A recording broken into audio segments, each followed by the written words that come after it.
These torn and filthy letters, from those slum rats, are not worth my time. Burn every single one of them. Right now. The heavy iron door of the incinerator groaned loudly as it was kicked open. A wave of blistering, suffocating heat instantly filled the cramped post office.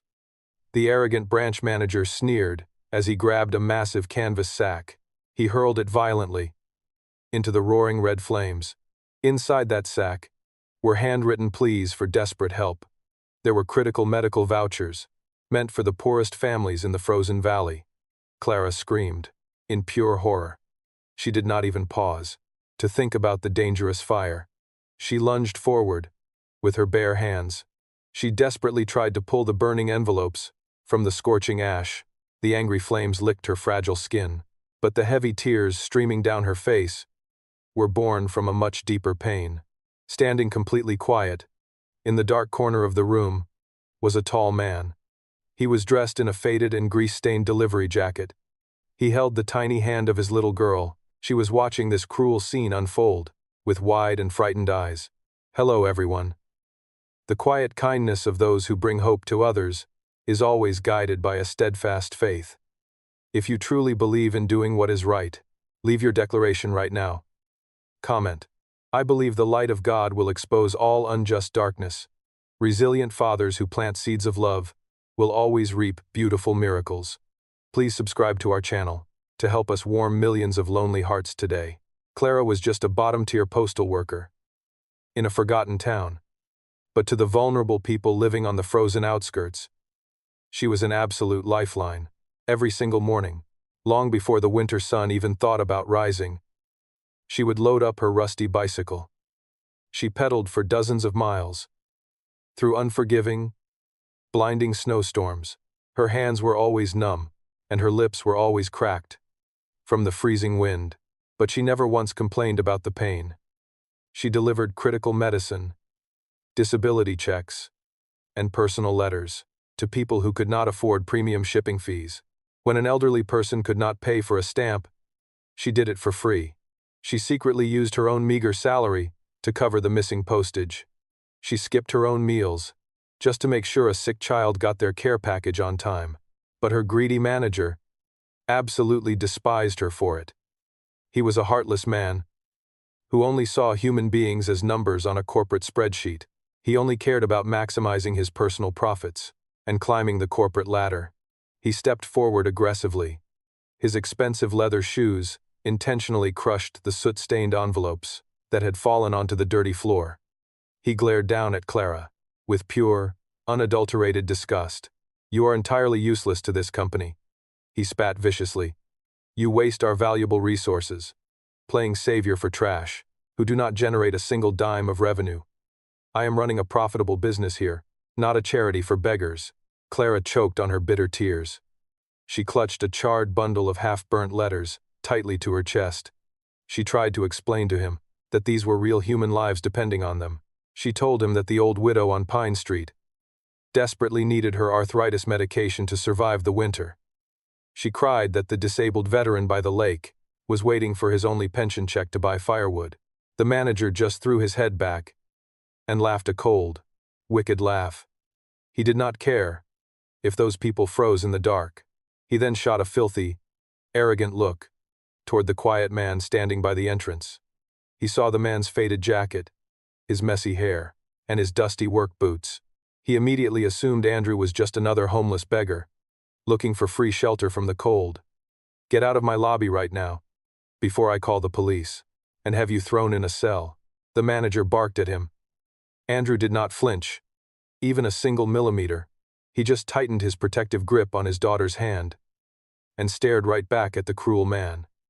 His dark eyes were completely calm, but it was a terrifying, suffocating kind of calm. It was the exact kind of dead stillness you feel right before a massive hurricane rips the roof off your house. But the arrogant manager was far too blind and full of himself to see the danger standing in front of him. He foolishly turned his attention back to Clara. He decided it was the perfect time to break her rebellious spirit once and for all. He kicked the 3 remaining canvas bags of mail directly toward the open incinerator. "Here is your final warning of Mar. Of Mar, he growled. You are going to pick up those heavy bags right now. You are going to throw them into that roaring fire, with your own 2 hands. If you refuse my direct order, you are fired immediately.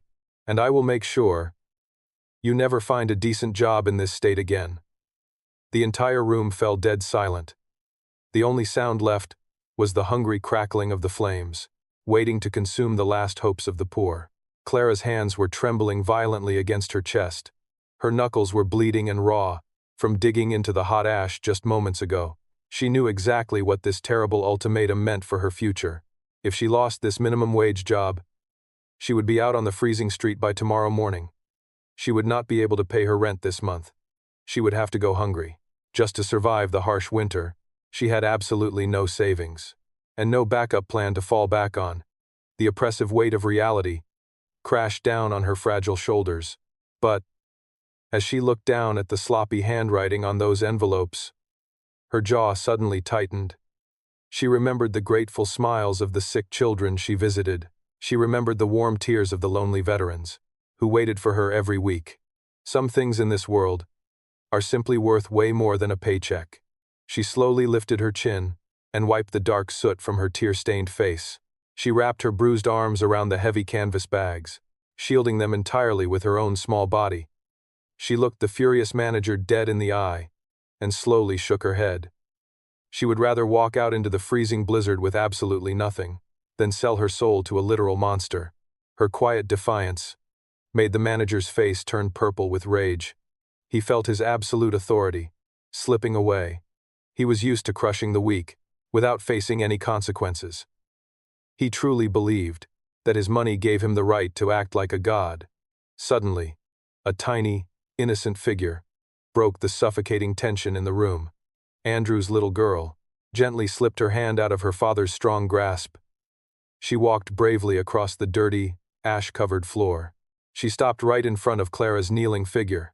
She reached into her small coat pocket and pulled out a clean, neatly folded pink handkerchief. Without saying a single word, the sweet little girl gently wiped the black ash and fresh blood from Clara's trembling hands. True kindness is never left alone in the dark. Please strengthen your faith by leaving a comment below right now. I believe the light of God will expose all unjust darkness. The manager could not handle the sheer disrespect of this touching moment. His fragile ego was bruised, and his face twisted into an ugly snarl of pure rage. I said, "Burn them, you pathetic loser," he screamed at the top of his lungs. He raised his heavy hand high in the air. He stepped forward with terrifying speed, fully intending to physically rip the bags away and strike Clara and the child. But, before his expensive leather shoe could even hit the floor, a massive shadow fell completely over him. Andrew was no longer standing quietly by the door. He moved with the terrifying speed of a seasoned predator. His massive hand shot out and caught the manager's wrist right in midair. The sudden sound of bones creaking under extreme pressure echoed loudly through the silent room. The manager gasped. In sudden, overwhelming agony, he dropped the heavy canvas bag instantly. "Do not ever raise your hand at a woman in my presence," Andrew whispered. His voice was incredibly low, but it carried an absolute, undeniable authority. The manager desperately tried to pull his arm back, but he was completely trapped in a grip of iron. "Do you have any idea who you are touching, you filthy beggar?" the manager screamed. His face was pale, sweating profusely from the sharp pain shooting up his arm. "I will have you locked up for the rest of your miserable life for assaulting me." Andrew did not even blink at the pathetic threat. He simply let go of the man's wrist with a look of utter disgust. He reached deep into his faded, grease-stained jacket. He pulled out a sleek, highly encrypted satellite phone. He dialed a single, private number and held it calmly to his ear. "It is time," he said quietly into the receiver. "Lock down the entire facility immediately." The manager rubbed his deeply bruised wrist and forced out a nervous, mocking laugh. "Are you calling your homeless friends to come save you from going to jail?" he sneered. But his arrogant laughter was abruptly cut short. Less than 60 seconds later, the deafening roar of heavy engines shook the building. The heavy glass doors of the rundown post office were violently pushed open. A dozen heavily armed corporate security agents swarmed into the cramped lobby. They were dressed in pitch-black tactical gear, bearing the golden crest of Apex Nuclear Energy. Following closely behind the security team was a group of high-powered corporate lawyers. They were dressed in immaculate, custom-tailored silk suits. The manager's smug, arrogant smile completely melted off his face. His knees began to shake uncontrollably. As he backed away, the lead lawyer stepped forward confidently and bowed respectfully to Andrew. "The hostile acquisition is completely finalized. Mr. Sterling," the lawyer announced loudly, "you are now the sole, undisputed owner of this entire regional postal network." The manager let out a pathetic, high-pitched squeak. He stumbled backward and fell hard, tripping over the very mailbags he had just tried to burn. "Mr. Sterling?" he whispered, his voice trembling in pure, unadulterated horror. Andrew Sterling was the legendary billionaire CEO of the largest clean energy empire on the continent. He was a man who possessed enough financial power to bankrupt a small country before breakfast, and the manager had just called him a filthy beggar. Andrew slowly took off his stained, dusty work jacket. He revealed a sharp, incredibly expensive tailored vest underneath. He looked down at the pathetic, trembling man cowering on the dirty floor. "You were actually right about one thing earlier," Andrew said coldly. "This is a business, not a charity for the weak, and bad, toxic investments need to be liquidated immediately." Two massive corporate security guards stepped forward and hauled the crying manager to his feet. "You are officially fired from this network," Andrew stated flatly, "but you are not going home to your comfortable life today. Intentionally destroying federal mail and critical medical supplies is a severe federal felony. The local police are already waiting for you outside the back door." The manager sobbed hysterically as the cold steel handcuffs clicked shut around his wrists. He begged loudly for mercy, promising he would change his ways, but absolutely nobody in the room was listening to his pathetic lies. When the heavy doors finally closed behind him, the oppressive tension in the room vanished completely. Andrew turned his warm attention back to Clara. She was still kneeling on the floor, absolutely paralyzed in shock. He knelt down in the dirty ash and gently helped her stand back up. "I have been secretly watching you for weeks, Clara," Andrew said softly. "I came here undercover to inspect this failing branch before buying it out, but I found something much more valuable than a profitable business today. I found a heart of pure, unbreakable gold." Clara looked down at her badly bruised hands, completely too overwhelmed to speak. Andrew gestured to the senior lawyers standing by the door. "As the new owner, my very first executive decision is to promote you right now." He smiled warmly. "You are the new regional director of operations for this entire valley, and your very first task is to make sure every single one of these letters gets delivered safely today." Clara finally broke down, in heavy tears of pure relief and overwhelming joy. She hugged Andrew's little girl tightly, thanking them both endlessly for this miracle. When justice strikes a crushing blow to the wicked and shelters the kind, it is a victory for us all. Let out a roar of victory by rewriting our declaration right now. Come on. I believe the light of God will expose all unjust darkness. 6 long months later, the freezing, bitter winter had completely melted away. The tiny, depressing post office had been completely transformed into a bright, modern community hub. The massive, terrifying incinerator had been entirely torn out. It was replaced with a beautiful, sunlit indoor garden for the staff. Clara stood proudly in the center of the bustling, happy lobby. She was wearing a sharp, professional director's suit, completely glowing with genuine happiness. The walls around her were covered in thousands of colorful, handwritten thank you letters.